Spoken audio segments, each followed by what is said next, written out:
The Wednesday Wellness Show. With Paul and Emma.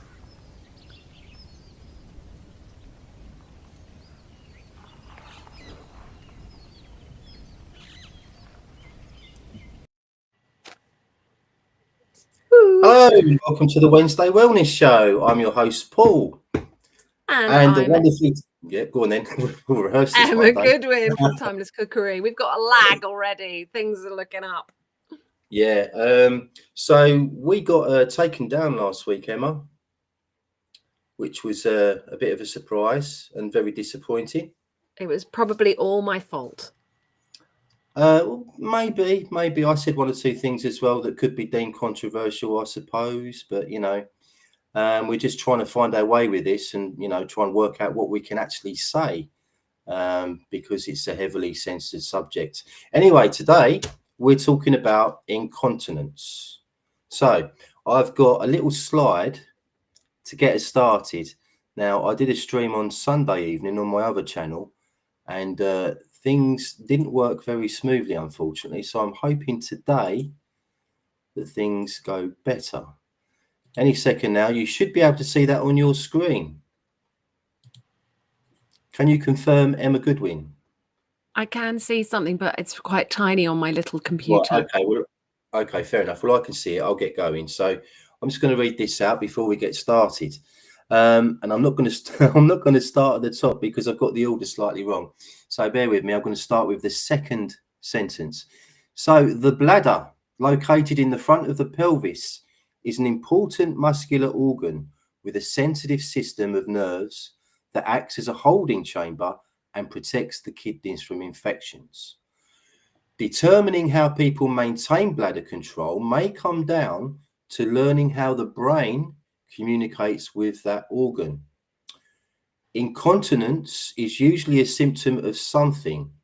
Rather than addressing the failure of one organ, the whole system should be considered. Diuretics, antidepressants, alpha blockers, and some sedatives can contribute to urinary or fecal incontinence. Incontinence is more common in women than in men due to factors like pregnancy, childbirth, and menopause, but men can experience it too as a result of age and prostate issues.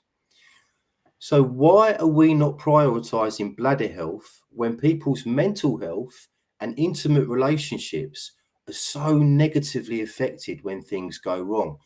And did you know that 1 in 5 people in the UK are currently suffering with some form of urinary incontinence? 1 in 5. 1 in 5, which is 14 million people. That's shocking. You said to me last week that it's on the rise, but the figures, when I found them today, I was absolutely astonished by it. But you know what I noticed was that in the pharmacies, in the chemists, there used to be, nappies and baby wipes. And then they started bringing in tenor lady, little pads for women to wear. And then suddenly they've got the man's version. They've got like man's nappy pants in dark blue. And I was like, what the heck? What's going on? I think I know what's going on. Okay, that's not a fetish thing, is it, with the men? Because I've heard about that.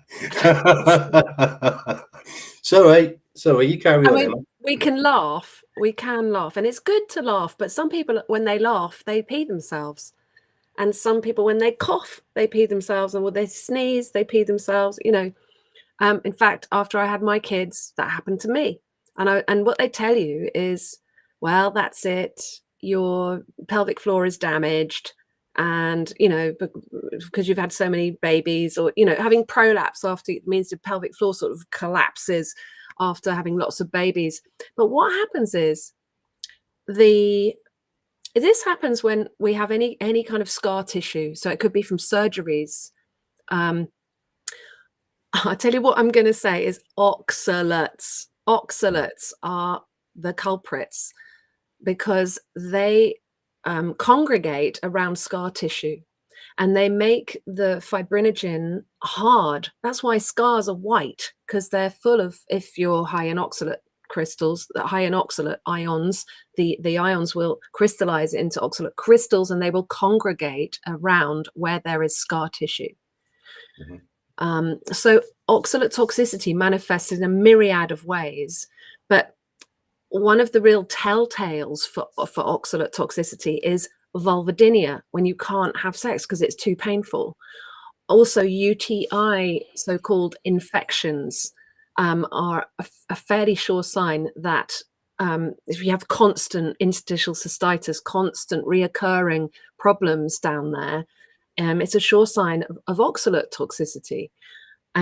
Other symptoms of oxalate overload are foot pain, fibromyalgia, pelvic pain, twitchy eyes, like if you get a twitchy eye, you know, or hiccups, constantly having hiccups all the time, any kind of spasm in the body, because the oxalates steal calcium. They hold on to calcium, which means every single cell, when it's fulfilling its function, sends out calcium like little messengers to give a message, to do a thing, move muscles or whatever.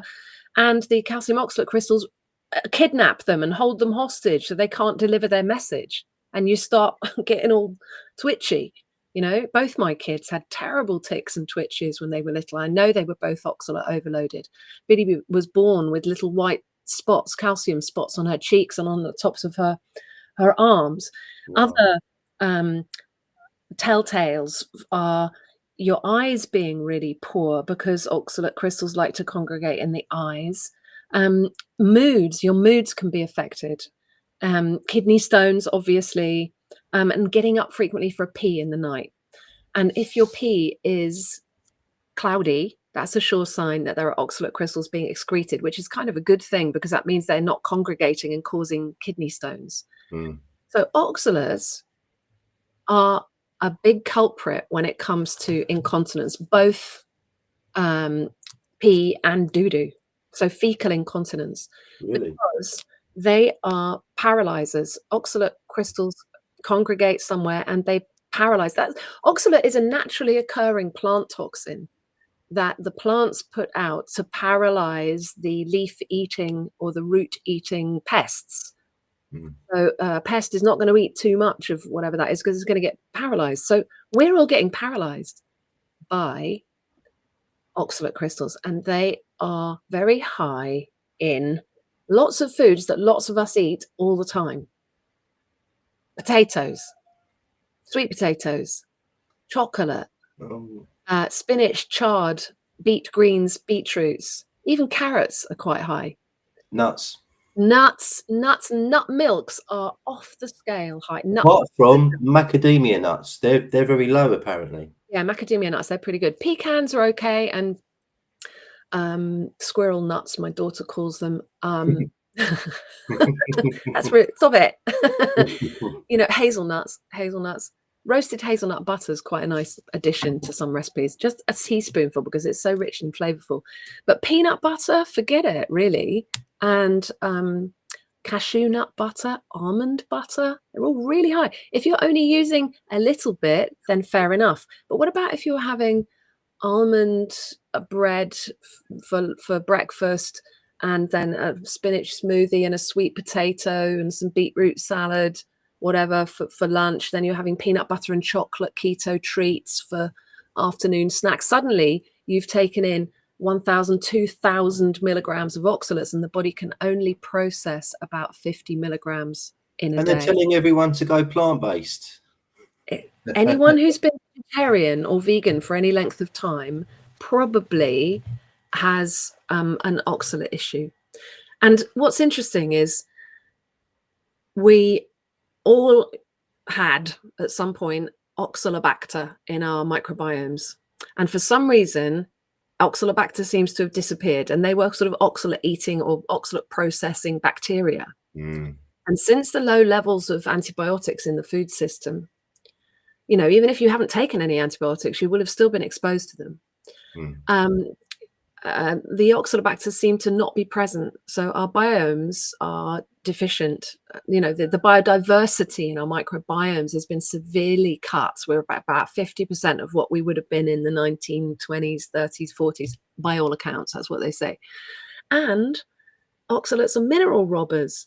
And we know that eating, so all grains are high, have got fairly high oxalates. Sally K. Norton, who's the oxalate specialist, will tell you to go off the grains if you want to go on a low oxalate diet, which is what we do on GAPS. Most grains, if they're processed, they're not organic, biodynamic, will have microdoses of glyphosate in them, and that's another mineral robber. So we're being robbed of our minerals from left, right, and centre. Yeah, okay. Is there anything, Emma, that we can do to either reintroduce or redevelop these oxalate eating bacteria in our gut? Well, there's a guy doing some research with these naked mole rats in the desert somewhere, and these naked mole rats live for a really long time in underground burrows that have hardly any oxygen, and they eat roots of cacti that are full of oxalates all day long, and they seem to live a really long time and be absolutely fine. So if they're like, well, what's in their guts, we need to work out and see if we can. I've asked Sally K. Norton about this, and they haven't yet managed to isolate or find some species that they can grow and offer as a probiotic.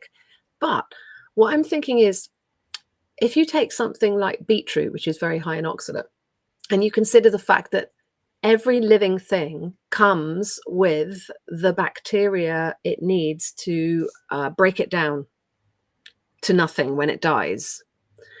So then a beet, possibly like a cabbage, has a lactobacillus between its leaves, and you can make sauerkraut from a cabbage and salt, and it will end up a lacto fermentation.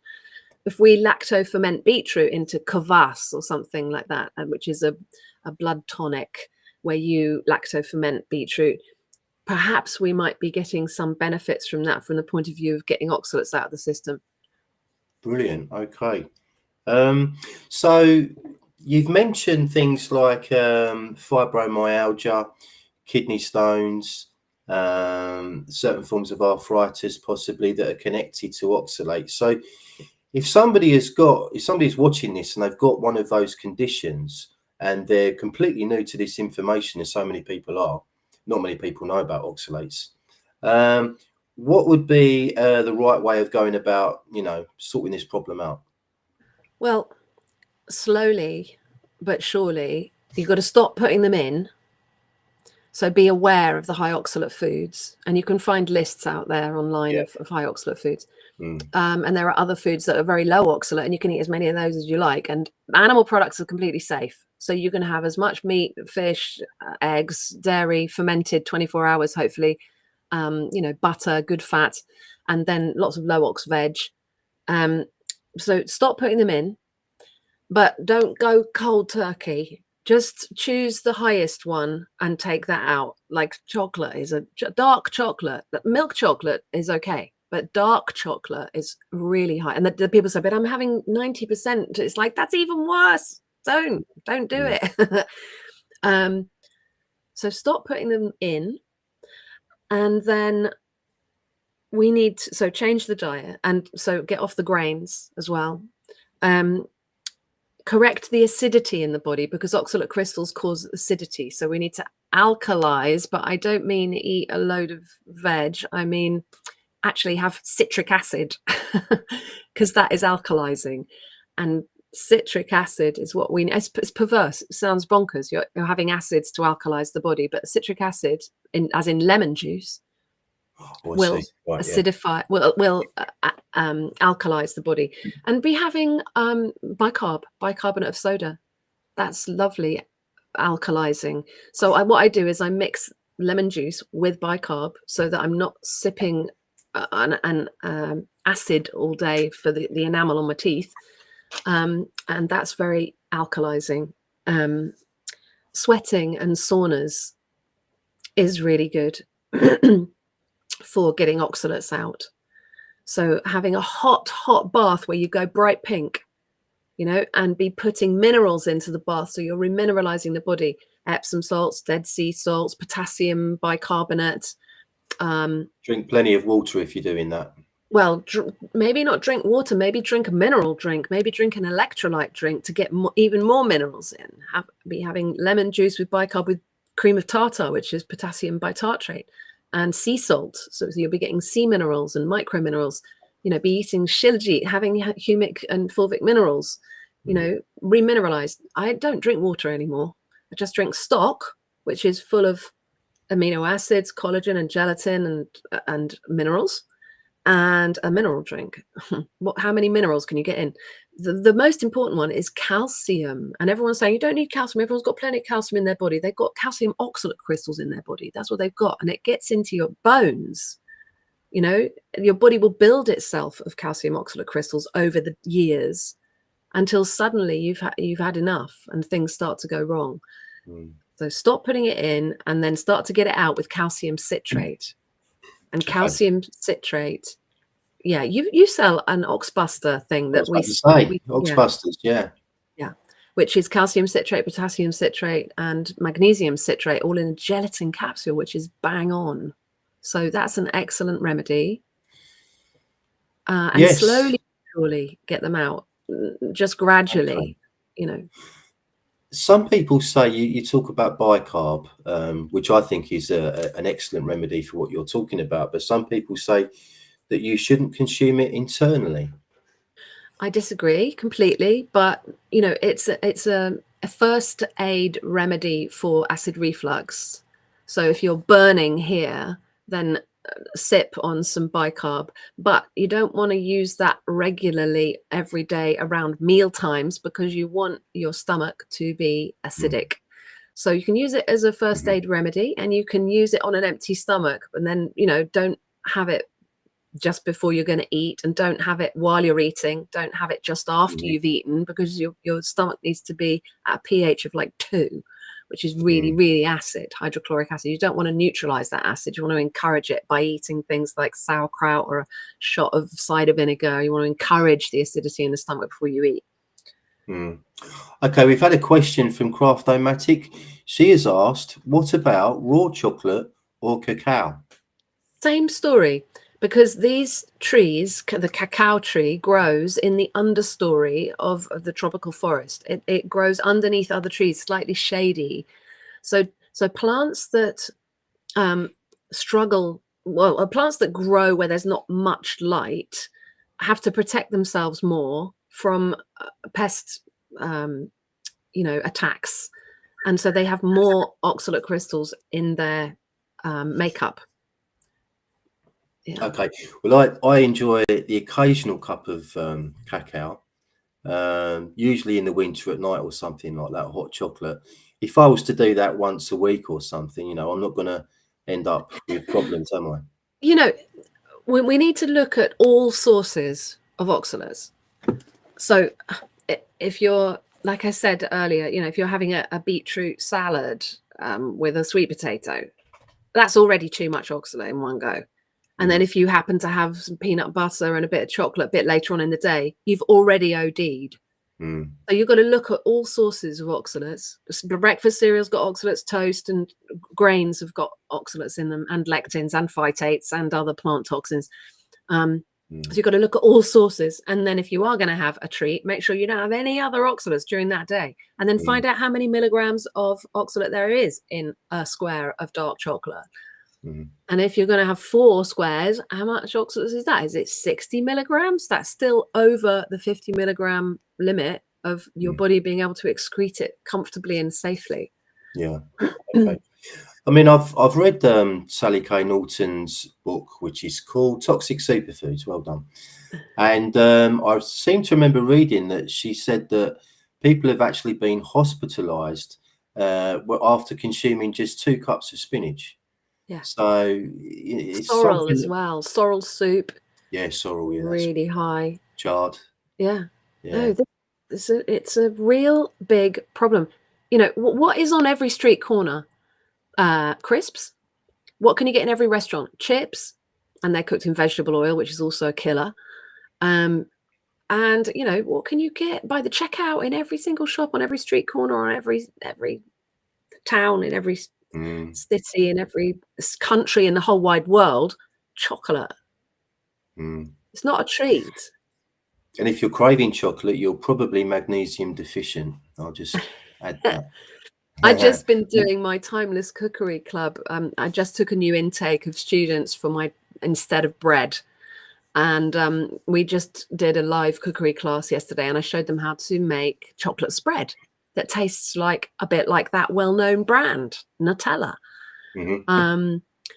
And it's got about a teaspoon of chocolate in it for a whole big jar, but it still tastes really sweet and yummy and chocolatey. And like, you know, that's about the right ratio. And you could wean yourself off chocolate by using that kind of recipe. Yeah. Okay. Orgulik, hello, mate. He has said, I had to stop drinking Strongbow because it was having an adverse effect on my guts. I'm not sure if Strongbow, that's cider. Yeah, apple cider. Yeah. Yeah. Okay.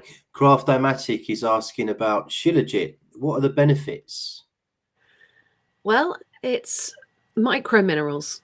You know, the kind of minerals that I can't even pronounce because there's lists of, there's 30, 40 different micro minerals. The macro minerals are the big ones, the calcium, magnesium, potassium, and sodium. And then there's all these tiny little micro minerals. So the biggest ingredient, I think, in Shilajit is fulvic minerals, humic acid, fulvic acid. Yeah. And then you get a whole heap of micro minerals with it. And it comes in a thick gloop, which is an acquired taste. It tastes like burnt licorice or tar or something. It's pretty gross, but I tell you what, it grows on you.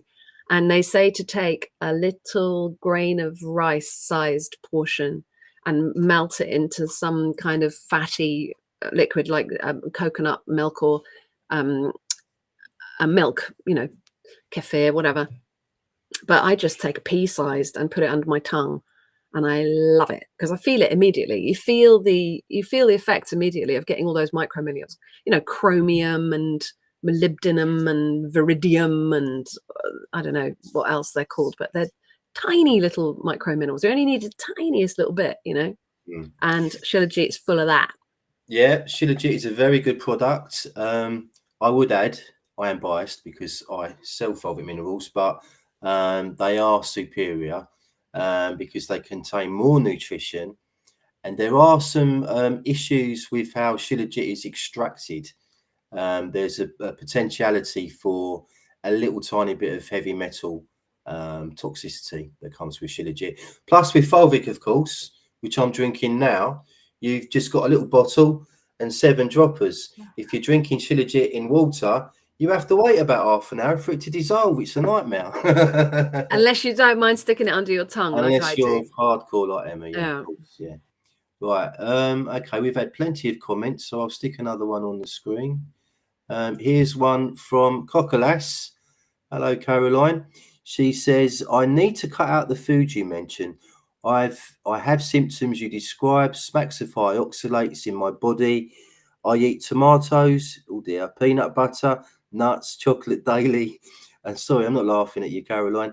And some of the other foods too, but not daily.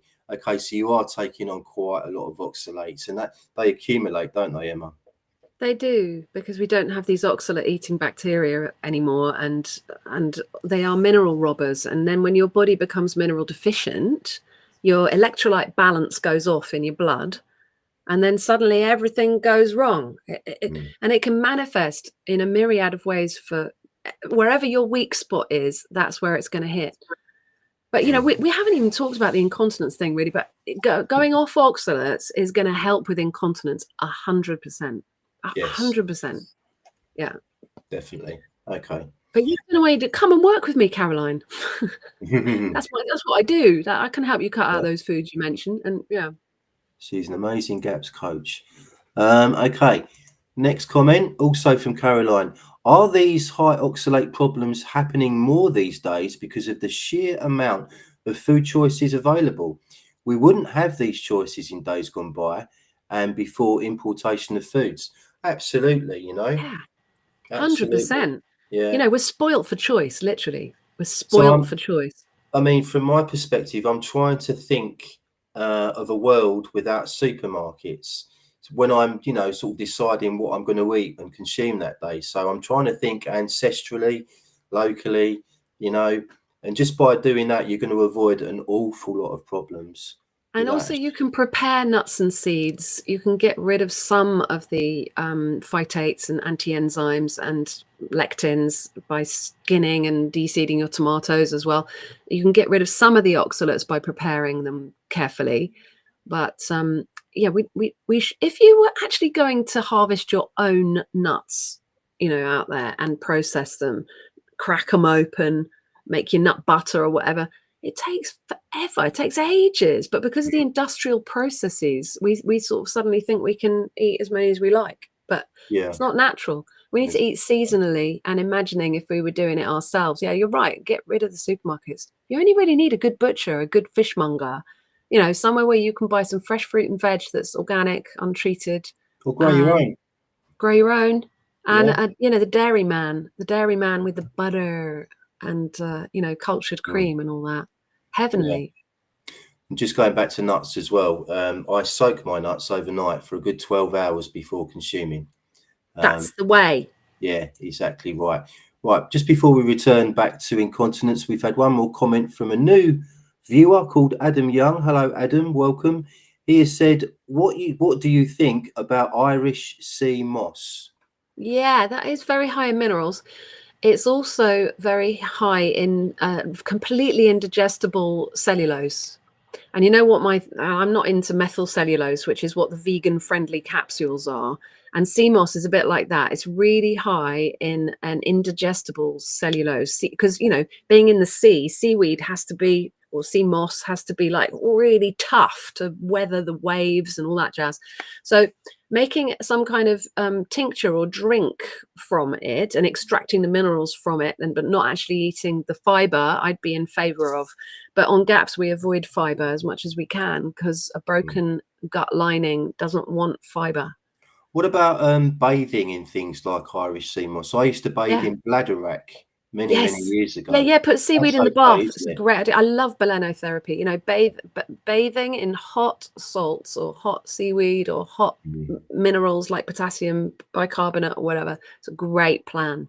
I had to stop in the end because I was slowly turning into a mermaid, which wasn't the desired effect, unfortunately. But anyway, moving on. Okay, so we've really covered oxalates really well. Thank you for that, Emma. Should we explore the other potential causes of incontinence?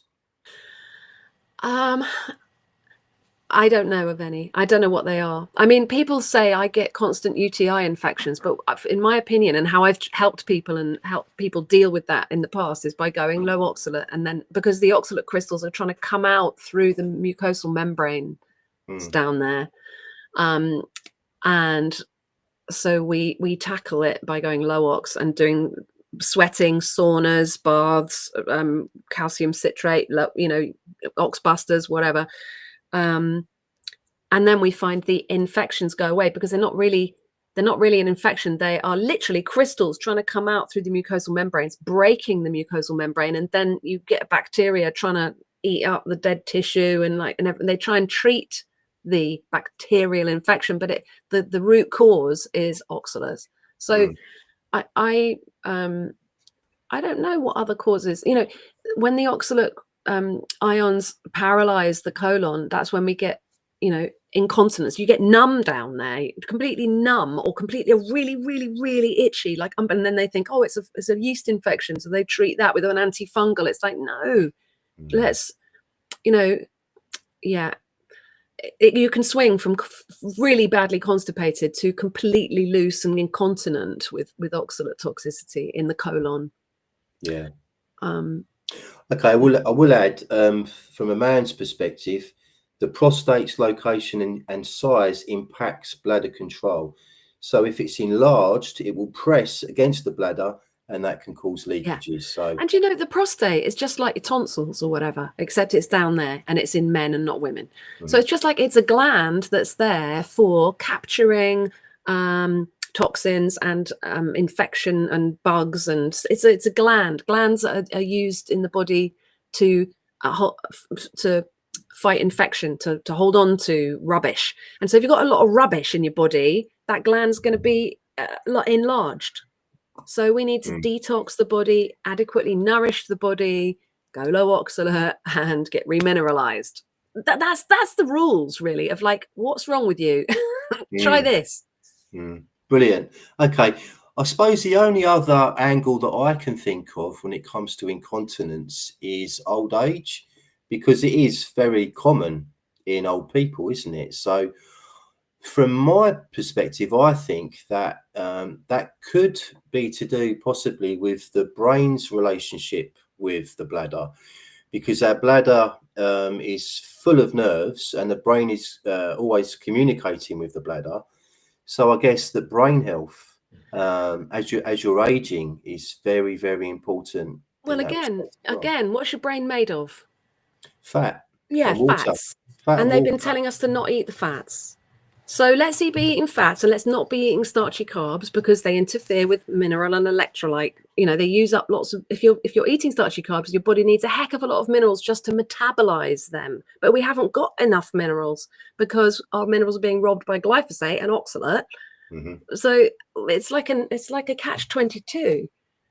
We're in this catch-22. So we're aging because we're demineralized and we're malnourished.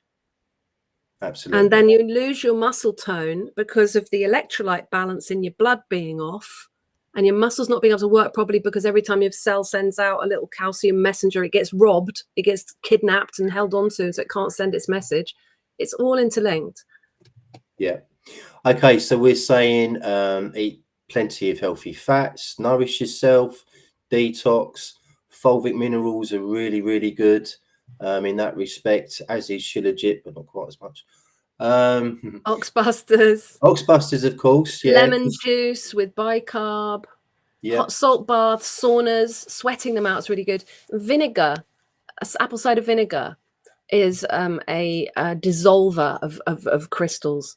You know, if you mix lemon juice with eggshells, it will fizz because the citric acid is dissolving the minerals and getting them into, like when you put a spoonful of salt into a glass of water, the crystals disappear and they're suddenly in ionic form, and then your body can get them out. We need to dissolve the crystals. So we could be having foot bath. If you've got bad feet, plantar fasciitis, you're feeling like you're walking on sharp, you get random sharp pains in your feet or in your extremities, this neuropathy kind of thing, you know, but stick your feet in some salt and vinegar. Brilliant. Okay. Yeah. Well, I think that's it. Yeah, we're all done. Cool. So what are we doing next week? What are we talking about next week, Emma? We are going to look at, I'm going to be repeating myself. We're going to be talking with Clive de Carle, I think, aren't we? We are, yeah. We're going to ask him about activated charcoal and non-activated charcoal. And we're going to talk about remineralization. And glyphosate and things like that. Okay, so that should be great. It's our first freeway, isn't it, with Clive? So that should be a lot of fun. I'm really looking forward to it. Clive is incredibly knowledgeable. So don't miss it. Please give us a like. You know, we're doing this because we love it, but we really want to help people. We really want to get the message out there. So by liking the video, you're really going to help us out. Subscribe if you haven't already, and we'll see you next week at the usual time of 6:30 on a Wednesday. Thanks, everyone.